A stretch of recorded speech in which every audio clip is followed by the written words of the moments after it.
Hello दोस्तों, चलिए आज की क्लास में बातचीत करते हैं प्रस्तावना से संबंधित सभी क्वेश्चन जो आपके एग्जाम से रिलेटेड है। इससे पहले आपको बता दें कि इससे पिछले वाले क्लास में जो है प्रस्तावना से संबंधित सभी बातों पर चर्चा किया था, प्रस्तावना को डिटेल से पढ़ा था, डिटेल से प्रस्तावना के ऊपर चर्चा किया था। तो आज की क्लास में जो है प्रस्तावना से संबंधित ऑब्जेक्टिव टाइप में किस प्रकार से क्वेश्चन पूछा जाता है वो सभी क्वेश्चन को देखते हैं और इस साथ ही जो है ऑब्जेक्टिव टाइप का सभी क्वेश्चन को पढ़ेंगे। लेकिन इनसे पहले जो भी पिछले वाले क्लास नहीं किए हैं आप पिछले वाले क्लास पहले पढ़ लीजिए। उसके बाद अगर आप ये वाला क्लास करते हैं तो आपको अच्छे तरीके से समझ में भी आएगा और साथ ही रिवीजन भी अच्छे तरीके से हो जाएगा। चलिए बात करते हैं प्रस्तावना का प्रस्ताव किसने रखा था। तो पंडित जवाहरलाल नेहरू ने प्रथम बैठक के दौरान 13 दिसंबर 1946 को एक उद्देश्य प्रस्ताव जो है पंडित जवाहरलाल नेहरू ने संविधान सभा के समक्ष प्रस्तुत किया था और यही उद्देश्य जो है बाद में प्रस्तावना बना था। और संविधान सभा ने प्रस्तावना को कब स्वीकार किया तो 22 जनवरी 1947 को द्वितीय बैठक के दौरान 22 जनवरी 1947 को इस प्रस्ताव को स्वीकार किया था।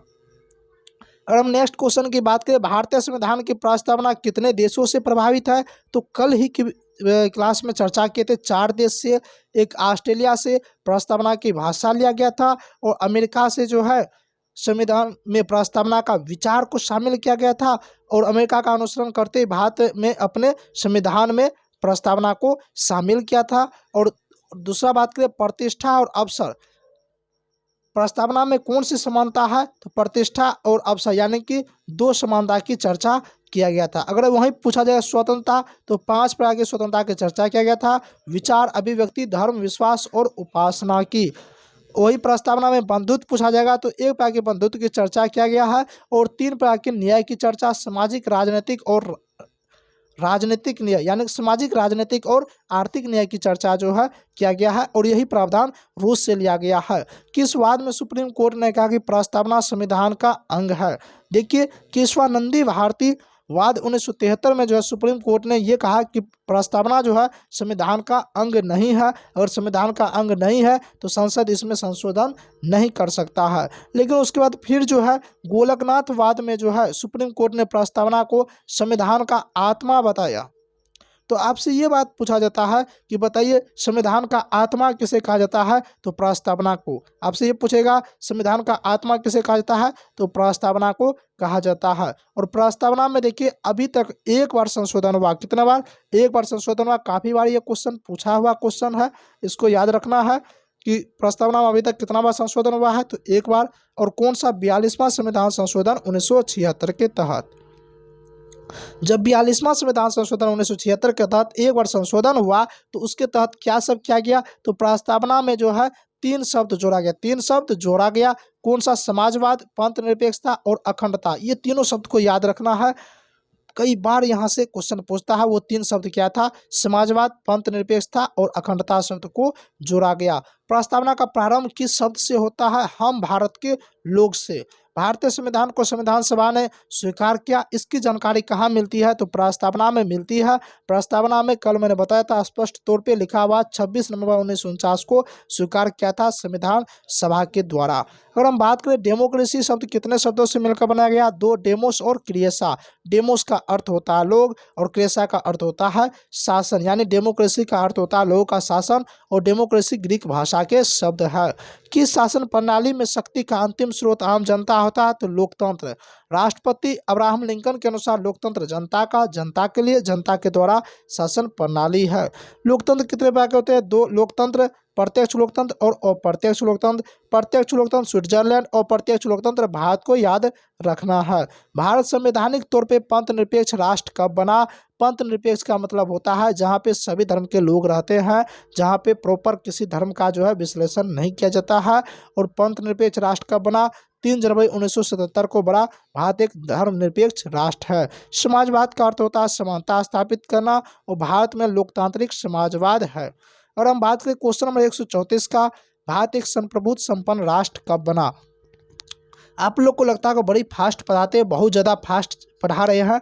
तो देखिए मैंने अच्छे तरीके से डिटेल से धीरे धीरे करके मैंने इसे पिछले वाले क्लास में पढ़ाया था। आज जो एक तरह से रिवीजन हो रहा है ऑब्जेक्टिव 4 में, सभी को एक तरह से रिवीजन कर रहे हैं, इसलिए थोड़ा फास्ट पढ़ते, क्योंकि ये सब आपको बताया गया था अच्छे तरीके से, आपको समझ में आ रहा होगा। अब एक बात आ जाती है, चलिए क्वेश्चन में 134 है, भारत एक संप्रभुत्व राष्ट्र कब बना? 15 अगस्त 1947 के बाद बना। गुट निरपेक्ष आंदोलन के जनक पंडित जवाहरलाल नेहरू थे और कर्नाल नासिर और मार्शल टिकटो को माना जाता है। गुट निरपेक्ष आंदोलन का प्रथम सम्मेलन कब हुआ था? 1961 में, और प्रथम सम्मेलन 1961 में बेलग्रेड में आयोजित हुआ था। देखिए एक क्वेश्चन आप लोग के मन में आता होगा, सर ये वाला पीडीएफ कहाँ से प्राप्त करें? देखिए अगर आप सब्जेक्टिव फॉर्म वाला जो भी पढ़ाई होता है उसका पीडीएफ डिस्क्रिप्शन में टेलीग्राम चैनल लिंक दिया गया, वहाँ आप ज्वाइन कीजिए, वहाँ पीडीएफ मिल जाएगा।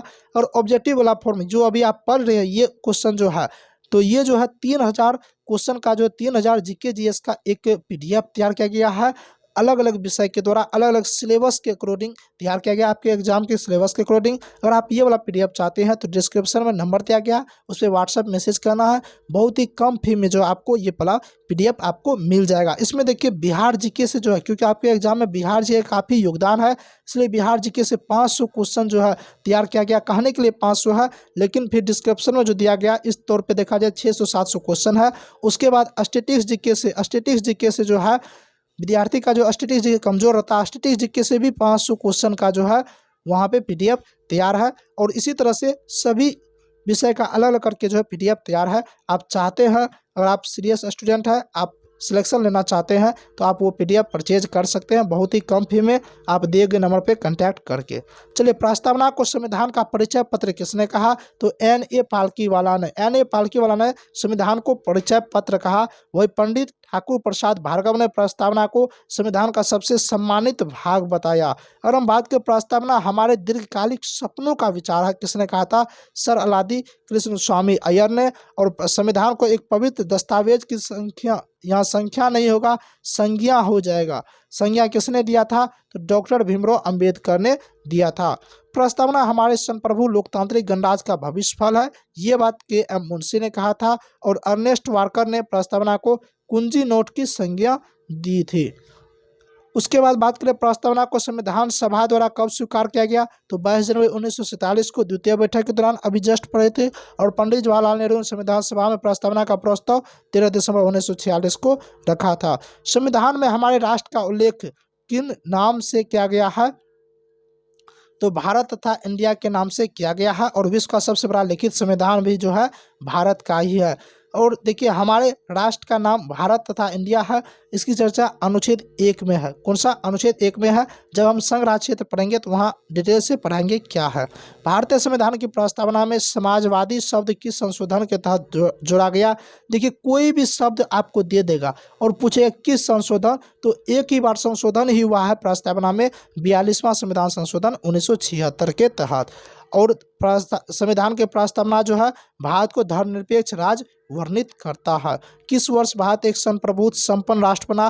15 अगस्त 1947 को। कब बना था? 15 अगस्त 1947 को बना था। भारत एक गणराज्य 1950 ईस्वी में बना था। गणराज्य जो है 26 जनवरी 1950 के बाद बना था। भारतीय संविधान के प्रस्तावना के अनुसार भारत के शासन के सर्वोच्च सत्ता किसमें निहित है? तो जनता में। देखिए लोकतंत्र की बात करें ओरिजिनल मायने में सभी शासन व्यवस्था जनता के हाथ में ही रहता है। यही बात प्रस्तावना भी कहता है कि भारत के शासन के सर्वोच्च सत्ता जो है जनता में निहित है।